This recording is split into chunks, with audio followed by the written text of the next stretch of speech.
तो यहाँ पर हमने इंडेक्स कॉस्ट निकाल ली है। 10 लाख इंटू 289 डिवाइड बाय 105 अगर हम करेंगे तो हमारा इंडेक्स कॉस्ट आ रहा है 27,52,381 का, और इंडेक्स कॉस्ट ऑफ इंप्रूवमेंट है हमारा 2 लाख इंटू 289 डिवाइडेड बाय 129, 448062। तो 80 लाख में से अगर हम इन दोनों को लेस कर देंगे तो हमारा लॉन्ग टर्म कैपिटल गेन कितने का आया, 4799557 का। अब क्या आपने कहीं पे इन्वेस्टमेंट करी है? हाँ जी बिल्कुल आपने इन्वेस्टमेंट करी है दूसरी हाउस प्रॉपर्टी में। तो कितना अमाउंट है, 25 लाख का अमाउंट है। तो पूरा का पूरा एग्जम्पशन हमने आपको यहाँ पे दे दिया, ठीक है जी। क्योंकि हमने कहा था अगर आपने बेचा क्या हो, रेसिडेंशियल हाउस प्रॉपर्टी, खरीदा क्या हो, रेसिडेंशियल हाउस प्रॉपर्टी, तो फिर आपको लॉन्ग टर्म, अगर लॉन्ग टर्म कैपिटल गेन हो रहा है तो आपको एग्जम्पशन मिल जाएगी अंडर सेक्शन 54। एग्जम्पशन कितने की मिलेगी, या फिर तो कैपिटल गेन या फिर कॉस्ट ऑफ न्यू एसेट। तो कैपिटल गेन तो कितना है हमारा 479957 का, और कॉस्ट ऑफ न्यू एसेट कितने की है, 25 लाख रुपए की। हमने ये घर खरीदा है तो हमारी कॉस्ट कितने की हो गई, 25 लाख की। तो which ever is lower, lower कितना है 25 लाख।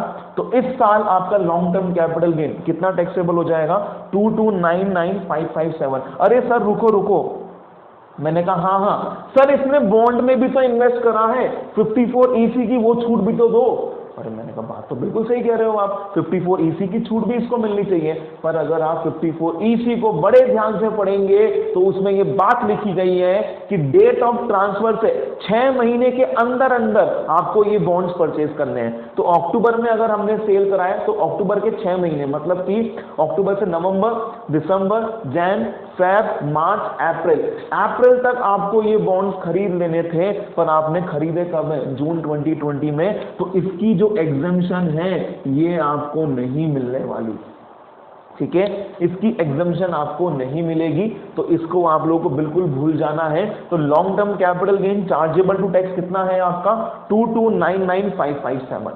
क्लियर है ये? हाँ जी। अब इसने आपसे एक और चीज पूछी है कि बॉस अगर ये क्या करता है बंदा, अगर इसने मार्च 2021 को, मतलब कि आपका एक फाइनेंशियल ईयर तो खत्म हो गया, कौन सा वाला 1920, ये फाइनेंशियल ईयर तो खत्म हो ही गया था आपका। फिर अगला साल चालू हुआ, अगला साल कब से चालू हुआ आपका, 1 अप्रैल 2020 से चालू हुआ, और हम बात कर रहे हैं कब की, मार्च 21 की, मतलब इसी में तो आएगा वो। हाँ जी। तो इस ईयर के लिए ये असेसमेंट ईयर कौन सा हो जाएगा, अगर ये मेरा प्रीवियस ईयर है तो असेसमेंट ईयर क्या हो जाएगा मेरा, आई थिंक ये आपको विजिबल नहीं हो रहा होगा ऊपर से, तो इसको मैं थोड़ा नीचे लिख देता हूं। चलिए यहां से ये हटा देते हैं हम।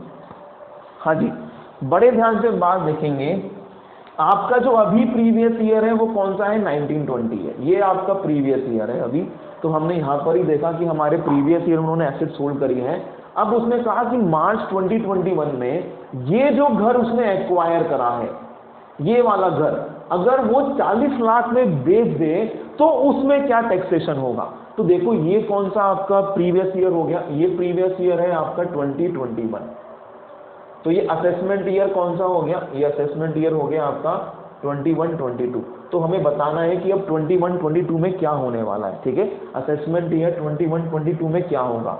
बड़े ध्यान से आपको 54 जब पढ़ाया था तो हमने कहा था कि आपने जो ये नई एसेट परचेज करी है, रेसिडेंशियल हाउस प्रॉपर्टी, इस पे आपने एग्जम्पशन क्लेम कर ली, हमने कुछ नहीं कहा, बस हमने एक शर्त बोली थी कि इस एसेट को आप 3 साल तक नहीं बेचेंगे, इस एसेट को आप 3 साल तक नहीं बेचेंगे। अगर आप बेचेंगे तो इस एसेट की कॉस्ट ऑफ एक्विजिशन क्या होगी, इस एसेट की जो कॉस्ट ऑफ एक्विजिशन है वो होगी क्या, इसकी कॉस्ट ऑफ एक्विजिशन में से उतना अमाउंट लेस कर देंगे जितना एग्जम्पशन आप क्लेम कर चुके हो, इसकी कॉस्ट ऑफ एक्विजिशन में से उतना अमाउंट लेस कर देंगे जितना आप एग्जम्पशन पहले क्लेम कर चुके हो। इसका मतलब क्या, देखो सिंपल सी बात समझना, जब आपने मार्च 2021 में एसेट को ट्रांसफर किया है क्या, हाँ जी एसेट को ट्रांसफर किया है। जब आपने एसेट को ट्रांसफर किया है तो कैपिटल गेन तो आएगा, बिल्कुल आएगा सर कैपिटल गेन। तो पीरियड ऑफ होल्डिंग अगर निकालें तो वो क्या हो जाएगी,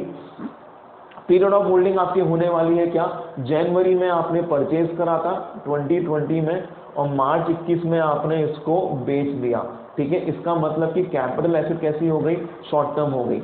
सेल्स कंसिडरेशन क्या दे रखी है, वो दे रखी है आपको 40 लाख, तो ये हो गया 40 लाख, अब जब हम इसमें से लेस करेंगे क्या, कॉस्ट ऑफ एक्विजिशन, तो इसकी कॉस्ट कितनी होगी, इसकी अपनी कॉस्ट कितनी थी, इसकी अपनी कॉस्ट थी 25 लाख रुपए, और इसमें से हम लेस कर देंगे, क्या लेस कर देंगे, वो अमाउंट जो आप पहले एज एन एग्जेम्पशन क्लेम कर चुके हो। तो पहले आप कितना एग्जेम्पशन क्लेम कर चुके हो, आप 25 लाख का एग्जेम्पशन क्लेम कर चुके हो, तो वो हम क्या कर देंगे, इसमें से लेस कर देंगे। इसका मतलब कि कॉस्ट कितनी हो जाएगी, कॉस्ट हो जाएगी नील, और इस साल आपका शॉर्ट टर्म कैपिटल गेन कितने का आ जाएगा, पूरे 40 लाख का आपका शॉर्ट टर्म कैपिटल गेन आ जाएगा। बड़े ध्यान से, ये हम पहले भी पॉइंट कवर कर चुके हैं, बड़े ध्यान से बात समझनी है।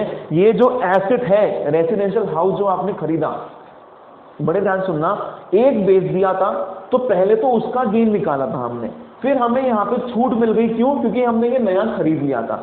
ये जो खरीदा है कितने में खरीदा है आपने, 25 लाख में खरीदा है ना। अब अगर कल को इस घर को भी बेचोगे तो कैपिटल गेन तो आएगा, बिल्कुल आएगा। अगर इसको 3 साल बाद बेचते तो हमें कोई दिक्कत नहीं थी, पर इस एसेट पे आप लोग एग्जेम्पशन क्लेम कर चुके हो, तो ये वाली एसेट आपको 3 साल बाद ही ट्रांसफर करनी थी, पर आपने पहले ही कर दी। अगर पहले ही करी तो बात सुन लो अब क्या होने वाला है, कैपिटल गेन तो आएगा, कितना है वो, सेल्स का 40 लाख रुपीस का। इसकी कॉस्ट क्या लोगे, तो इसकी कॉस्ट आप लोगे इसकी अपनी कॉस्ट, उसमें से आप लेस कर दोगे वो अमाउंट जो पहले आप एग्जाम कर चुके हो।